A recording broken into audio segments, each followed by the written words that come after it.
এই সেই আরিয়াল খাঁ, যেটা আমরা স্কুলের পাশেই ছিল। নদী ভাঙতো আর আমরা নদীর পাড়ে আইসা ফাটা পাইলে সেখানে এসে পাড়ায় পাড়ায় ফালাই দিতাম। তো ছোটোবেলায় এই স্মৃতিটা মনে পড়ে সবারই আরিয়াল খাঁ আসলে। আর যাদের এখানে বাড়ি ছিল তারা অন্য জায়গায় বসতি করছে। এখন তাদের যে জমি, তাদের ভিটা সব কিছু এই নদীর ভিতরে, হয়তো ওই পারেও কিছু আছে। তো এখনও দেখা যায় ভাঙার যে অবস্থা এখনও দেখতে পারবেন। ওই যে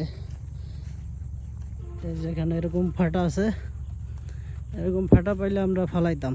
এটা একটু ডাইবে গেছে, আমরা উঁচা থাকা অবস্থায় ফালাইতাম, আনন্দ করতাম। কিন্তু এই পাড়ে যারা বসত করত তাদের ছিল অনেক কষ্ট, কারণ কেউ রান্না করে আসার পরেও দেখতো যে রান্নাঘর নাই। তো সেই পরিবেশে কীরকম কষ্ট ছিল তখন।